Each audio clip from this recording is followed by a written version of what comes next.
People who are battling significant obesity or overweight and have a lot of weight to lose, they may just have to start fasting, immediately, and so they're going to have a challenging time. But it will help them because the weight loss will be very fast, and that's the next benefit. Is depending on how long you fast for and how often you fast, you can get some significant weight loss. So if you've got a lot of weight to lose and you really do want to accelerate your journey, again, maybe it's causing you health conditions. You might have joint pain, you might have all sorts of problems, you may be looking to reverse type 2 diabetes, then fasting is going to be a real key for you to unlock your your health success. Hi and welcome back to The Peace Life. Little bite-sized chunks of wellness wisdom to power you through your day. I'm with Lynn Fernie. My name is Mike Warren. Welcome. Thanks for joining us. Today we're talking fasting. We are. The fasting chat. We're not doing it fast. We're doing it slow, fast chat. And that's because we've already done lots and lots of tips on keto, and everybody said, we got a bunch of comments with everybody saying, but what about fasting? Yes. When do I fast? How do I fast? So we thought we'd do the top 5 tips. There's a lot of information out there about fasting, and a lot of people have tried fasting. So what we thought is we put together the top 5 tips, and this is based on the people we coach and help who usually go through the keto transition, and then on day 30 onwards, when they're fully into the keto lifestyle, we then start to implement fasting. So these tips will help those people tuning in who are thinking about going into fasting, but also those people who are in fasting or do fasting but maybe not getting the results that they deserve. That's it. So it's super, super easy. It is. Just don't eat. Yes, that's stop it. Eating. Yeah, fasting's really easy. End of episode. Stop eating. We can go now, right? Yeah, see you tomorrow. Quick episode, short episode today.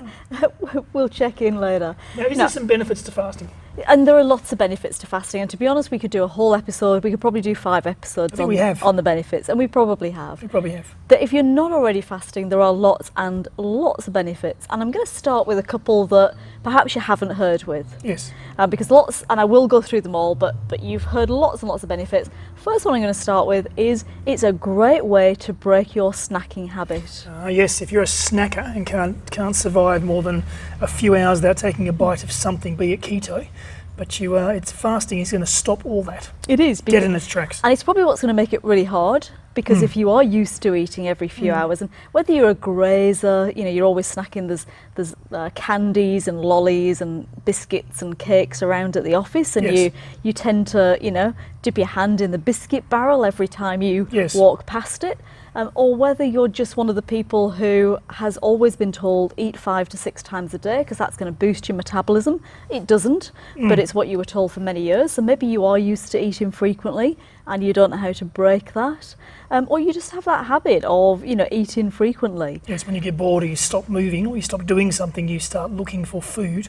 And food can be, we always think about food as in the hard food, but food could be a smoothie, it could be a coffee, it could be a juice.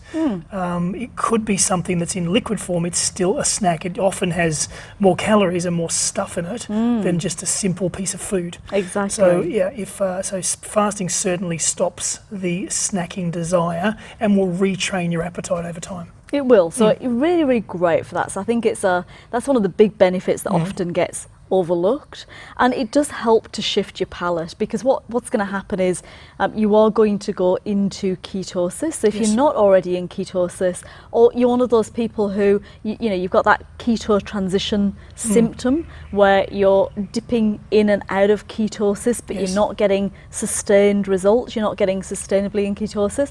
So fasting will actually help you either get in and stay in, or it'll help you go deeper into ketosis, especially if you're looking maybe for a therapeutic benefit. Maybe you've got an autoimmune condition, or you've got some issues that you really want to address.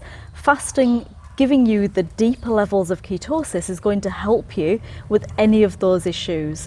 And that's often what's challenging to do in the first 30 days of transitioning onto keto or into another way of eating, because you need that first 30 days to let your body settle and become comfortable with a new fuel source and a different way of eating. And then when your body's into that, then it's a good opportunity to go the next step, which is what we recommend, which is some type of fasting. It is.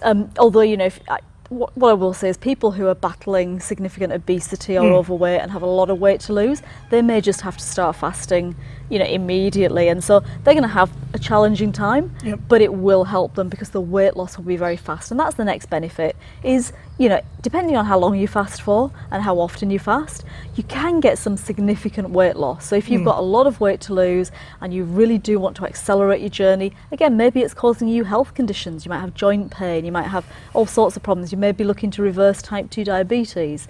Then, fasting is going to be a real key for you to unlock your health success. Yep. So I think, weight loss, energy, you will get a absolutely. boost of energy when you Yes. fast. People think that you're going to be tired and fatigued, and you might find that, but a lot of people find that they do get a real burst of energy, especially in multi-day fasts, and especially on your second, third, fourth, and and beyond that. So once you've fasted a few times, and you've realised you're not going to get starving hungry, you can cope with it, you can do it, Yep. you will get quite significant energy benefits in the Yes. long term. So it really does help to boost the energy, gives your digestive system a rest. Yay. Because those poor little guys, all the your microbiome and the gut lining itself, it's working constantly. It's processing food. It's always got food. Stomach's always got food in it. Your intestines have always got waste in them. Yes. And so actually clearing that out and giving those guys a bit of a break to go, recovery time. Yep. Everybody else gets recovery time, but they don't seem to. Your digestion will really thank you for that because it's a bit of a reset Yes. for the digestive system. It will help you burn through glucose if you are going from a carbohydrate diet and you're transitioning and you've still got some, you're still eating a bit of carbs and you want to just get rid of those. You'll burn through the glucose, the glycogen, Absolutely. and again come out the other side in ketosis. So it's good stuff. So fasting is good for your body. Really you can good. do it regularly, you can do it on an ongoing basis. There's a whole bunch of different ways that you can apply the fasting methodology. Before we get into the 5 tips, Before we get into the 5 tips, one final benefit that's got to be mentioned, you'll hear a lot about it, and that is you can actually improve your longevity. yes, Because when you fast for a reasonable length of time, usually for most people probably 24 to 36 hours, then you are going to get to a point where you've burnt through your glucose has gone low, your other fuel source, your ketones have come up, so they've actually started to increase.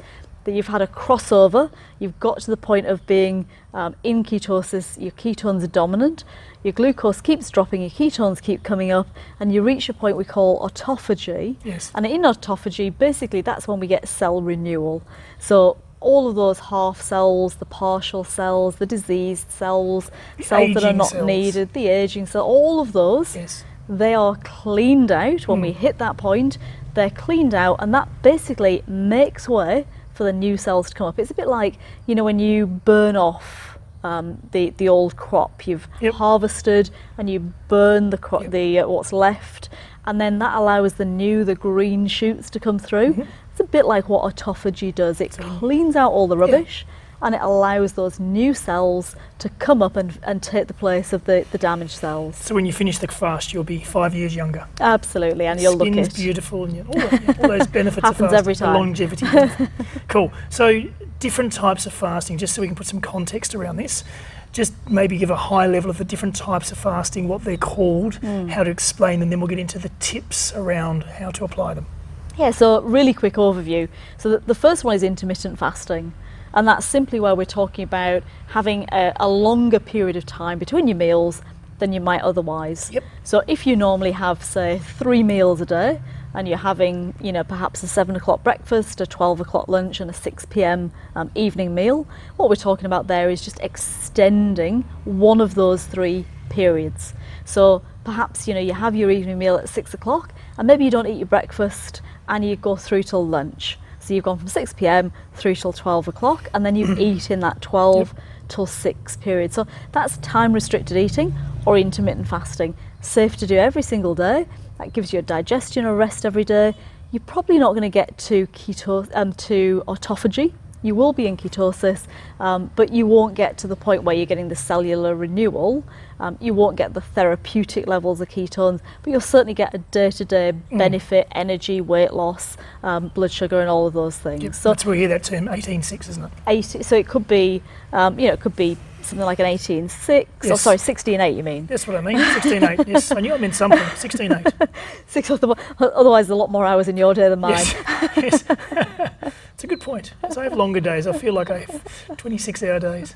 So, you know, you could be doing something like a 16-8 Yes. or a 14-10, or even you might be doing one meal a day and literally fasting between your meals. Cool. Still intermittent fasting. Any of those are great. Intermittent fasting, wonderful. Yes. So that's your day to day. You can do that every single day, no problem with that at all. And in fact, it's fantastic.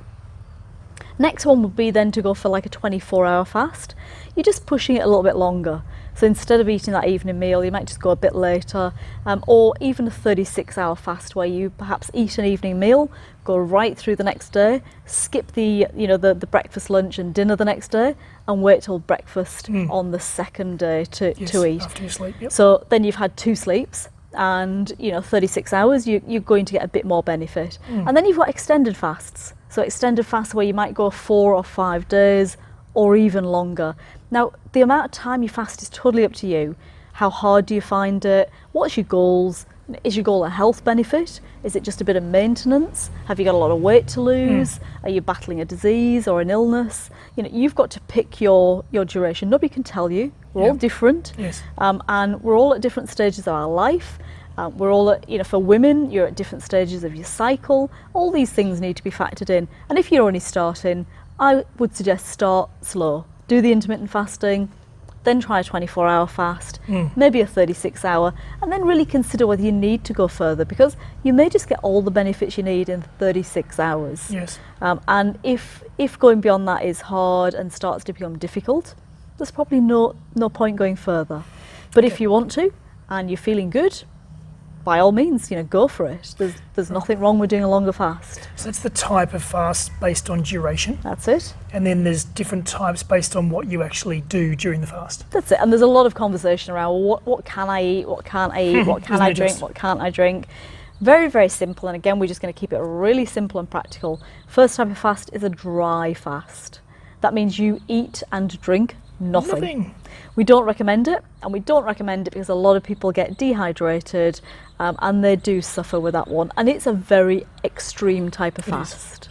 And generally when you're fasting, your body actually needs to have hydration, and we'll talk about that in a minute. So my preference is a water fast. And a water fast means exactly what it says. You only have water.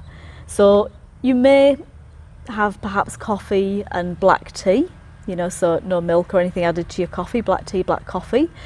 You may even include some bone broth, but you might break your fast with bone broth. So be a bit careful. Basically, water, black tea, black coffee is what we call a water fast. Yep. The liquids have got no calories, they've got no carbohydrates, they've got no protein, they've got no fat in them. So there's nothing there apart from calorie-free liquids. Okay, interesting. And the next one is the fat fast. Next one, if you're struggling to not eat at all, then it might be, or if it's your first fast and you're a bit uncertain, maybe you're a bit nervous, you might try a fat fast. And these ones, there's a lot of people recommend and really enjoy fat fasts and get benefit. So this is where you simply have some, not too much, but some fats. So you might have a bulletproof coffee, and that's going to contain perhaps some MCT oil and some butter. There's no protein in there, there's no carbohydrate, there's just some really nice fats that are going to support your fast. They're not going to break the fast. You might have perhaps a handful of macadamia nuts. So you may have a few items in your fast that are basically fat only. They're not giving you protein, they're not giving you carbs, but they'll just help you get through. So if you're really, really struggling with hunger, you've never done it before, you're trying to break the snacking habit, it might be a good option, this might be a good option. There will be people challenging you. There'll be lots of people out there saying, Of course there is. Fat breaks your fast, it's not a true fast, it's not a proper fast. Again, be ready for it, and if this is your starting point and you're comfortable with it, then don't worry what people say. Especially like I said, if it's your very first fast, or even if it's not your first fast and you just want to do it because it's comfortable. So you just enjoy it. You will still get benefits from a fat fast. You'll still get into ketosis. You'll still burn the blood sugar, the glucose, and get your blood sugar down. You'll still help your diabetes or pre-diabetes. You'll still lose weight. You'll still probably get into autophagy. So I've had plenty of fat fasts where I'm well into autophagy, and I know I'm getting cellular renewal, and I feel great. Yep. But I don't have that, significant hunger Yep. or any of the issues. Yep. So fat fasts are great. Really, really like those. And then the final one is what we call calorie restricted eating. So we might have perhaps 400 or 500 calories compared to a normal day of 1,500 or 2,000. Yep. And that's the basis of the 5 and 2. So 5 and 2 does 5 normal days, Yes. and 2 restricted calorie days.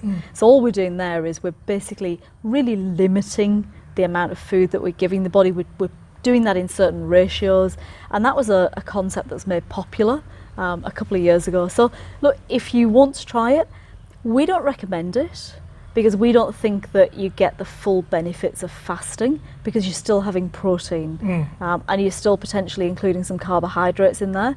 But that said, a lot of people get benefit from the calorie restricted eating. So again, if it works for you, I'm not knocking it. It's just not my preference. So that's the types and the duration. So let's go to your top 5 tips, and each of these tips can be applied to the different types of fasting. So they're quite general tips. They are. So the first thing one needs to do, those people tuning in, is select the type of fast. That's it. Select the duration of the fast, and then be really comfortable that's the fast process you're going to use, and then we can apply these tips. We can, and just on that, don't be an absolute hero on this. No. If it is your first fast, or you've done 1 or 2, or you haven't done one for a while, Yep. you don't have to launch in with a 5-day fast. No. Just because somebody else is, you might be doing, Mike, you might be doing a 48-hour fast, and I might say, well, I'm going to do a 24-hour or a 36-hour. Be confident with that. You don't have to do what everybody else does. What's right for them isn't always right for you. So don't feel under peer pressure to do what everybody else is doing or what the literature says. Make the decision for you based on your needs, your goals, and what you want to achieve. Which is a good segue into your first tip, which is choose the right time Yes. to start your fast. What do you mean by that? What's the tip behind that? So on the one hand, there's never a perfect time. So don't use this as an excuse. Don't use it to procrastinate. I do believe fasting, like everything else, just start, just do it. Yep. But there are definitely better times. So you want to be a time when you're in control of your food. You don't want to be away at perhaps somewhere that someone else is cooking for you. So if you're staying at your best friend's or you're staying at your grandma's, might not be the best time, because you're probably going to have to offend somebody by saying, I'm not going to eat today. You also want to be in control of your time and what's happening around you and your environment. Yes. So if you have an office with lots of cookies in the office, biscuits in the kitchen, cakes get brought in, it's going to be tough. If it's somebody's birthday or it's a morning tea or something like that. So watch out for times when food is going to be offered and you might find it hard to resist. If you've got lots of social engagements, again, that might make it tricky. Yep.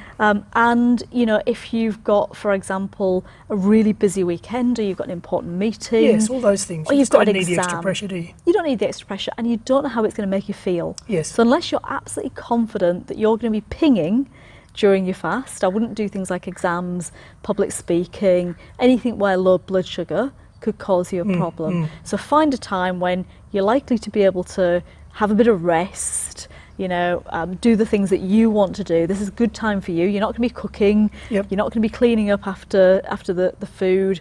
So and you're not going to be eating. Think about how many hours that's going to free up. Absolutely. That's all time you can use for you. Yes. So use it wisely. Choose your time. It's all about wisely. planning, isn't it? All right, second one is around what to eat before and what to eat after the fast, which is kind of important. It is. So I always say to people, don't have a really big meal before you I've fast. heard you say that. Why is that important? It makes it quite difficult, because if you filled your stomach and then you've got to process all that food, digest all that food, first of all, you're not really getting a good start point for your fast. True.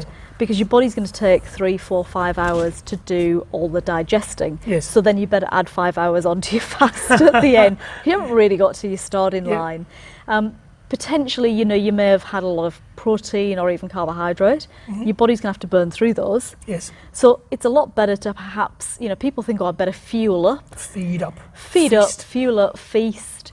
I would suggest the opposite is true. And also you're actually sort of expanding your stomach, and your stomach's used to quite a lot of big meals. I would, in the couple of days leading up to your fast, just eat a little bit lighter till you get to the point of the fast, and it's going to be easier to transition from small light meals into the fast itself. And you've it's a bit like doing a bit of pre-work. You know, it's like reading up on the course that you're about to study. Yes. So get your body ready. And get in the habit of not eating as much or as often.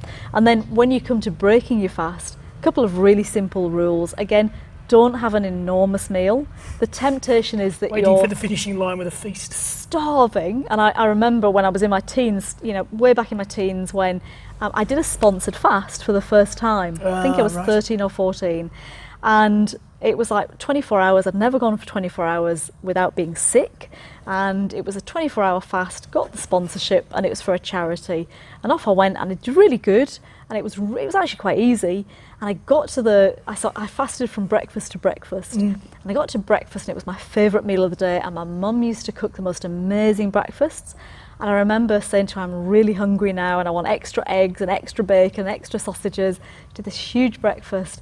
Wow, did I feel sick? Because your stomach's not used to it anymore. And it may have only been 24 hours, but then putting that amount of food in a big hit into your stomach, highly likely you'll vomit. And I certainly did vomit. So big meals after the fast are not a good idea. You're not going to feel good. And even if you are super hungry, control yourself. Have a small amount of food. See how you feel. If you feel good, you can have a bit more. But fast gently. Don't go wild. Break it gently. Bone broth is a great one to break your fast. Things like eggs are nice and gentle on the system. So choose something you enjoy. Have a small meal, and of course, make it a really nutritious meal. Yes. Don't go for junk food. Don't go for junk. Don't be tempted to go back to old habits, especially if you're using fasting to kick the snack habit and to get into keto. Go for a really nice, nutritious meal that's balanced, fats, protein, and very little carbohydrate. Absolutely. All right, and during the fast, hydration is tip number 3. Hydration, hydration, hydration. Now, this doesn't mean drinking lots and lots and lots, because you may overhydrate. So what we're looking to do is we're looking to flush toxins through the body. We're looking to help the body, support the body. And because you're transitioning into ketosis, what is going to happen is all of the excess water that's normally stored in the body with perhaps glycogen is going to be released. Now, that's all great. You just need to support it. So if you're releasing water, you need to replenish. Like I said, don't go wild. And the most important tip I can give you for fasting is add some nice salt. So some unrefined salt, pink Himalayan salt, Celtic sea salt, Redmond salt. One of those natural salts that's got all of the minerals in it. That's going to give you the hydration you need, because it's going to replenish your electrolytes like sodium. It's going to help you maintain water balance, sodium balance, and then sodium will balance potassium, so you'll feel good. You'll get less of those flu-like or fatigue symptoms if you add a bit of electrolyte. Good. All right. So 3 great tips there. Number 4, that you've touched on before, is about making sure you keep busy, keep the focus off the food, essentially. Yeah, so again, especially when it's your first fast and you don't know what to expect, or if you're a snacker and you're used to, reaching having something for food. in your hand. Yeah, that's it. Like a smoker or a drinker. It is a bit like a smoker or a drinker. They're used to something in the hand, and all of a sudden they haven't got anything in the hand. And if you're used to reaching for the candies or the lollies, or into the biscuit jar, you do need to do something with that hand. So you've got a couple of things. The first one is physical. Those little stress balls. You might, the little spongy ones. Yes. You might grab one of those and just use that just to avoid the hand moving towards the biscuit barrel, and just to keep yourself busy. And then the other one is the mental, because if you sit at your desk and you're looking towards the kitchen and thinking, well, normally I'd be having lunch now. Normally I'd be having my afternoon tea and a cookie. Normally I'd be having my dinner. That's the worst thing, because you're focusing on it. So what you want to do is find things that you can focus on that are not food related. So the book that you've always wanted to read, go and sit by the pool in the sun and enjoy a bit of sun. Go for a walk. Get out into nature. Get away from the kitchen. Walking's great, because on a long walk, even though you're burning through any glucose in your system, basically what's going to happen is you will find usually that you'll naturally become less hungry. So walking's great. You might go out with a friend, go and meet a friend that you haven't seen for ages. Go and do some window shopping, or go and buy yourself, a nice treat that's not food related. You want a nice new top, go and buy it. Today's the day. So go and do something for you that basically takes your mind away from the fast. Absolutely. And the last one of your top 5 tips is not one we think about, but it's all about sleep, isn't it? And the importance of sleep to get the benefits of fasting. It is. And, again, people don't realise this, and we talk a lot about sleep for weight loss. People who don't lose weight, who don't lose fat, are often not sleeping. And it's the same thing with fasting. To get the real benefits, to get deeper into ketosis, to get into that state of autophagy, to get all the therapeutic benefits, your body wants to assimilate all of those gains overnight when it's sleeping. It's in that rest and repair mode. So go to sleep a bit earlier, go to bed earlier, give yourself an extra 15 minutes on a morning. Just have a little bit extra rest. I'm not saying sleep all day. You might feel the need to rest more, and that's great. But my recommendation is not so much sleeping during the day, but trying to go to bed earlier. So if you normally go to bed at 11, maybe go to bed at 9:30 or 10 on your fasting day. You're probably going to feel a bit tired. So that's okay. Feel tired, go to bed, sleep great. Let your body rest and Let recover. your body recover. Let your body do its repair work. Yep. You're going to wake up the next morning feeling $1 million. So 5 great tips there for those people thinking about fasting. So we've touched on the benefits of fasting, the types of fasting, and then those 5 tips, which really can be applied to any type of fasting. And the benefits are there, and I think it's exciting for people who are thinking about fasting, because it is, for a lot of people, quite a big step to do their first fast. But I think 100%. you've really simplified it and made it very comfortable for people today. Just like we say with everything, keto, sleep, fasting, whatever it is, just keep it simple. Strip it back to the bare basics. Follow the plan. Follow the plan, trust the process, and you will get the results you deserve. And join us again next time on The Peaks Life.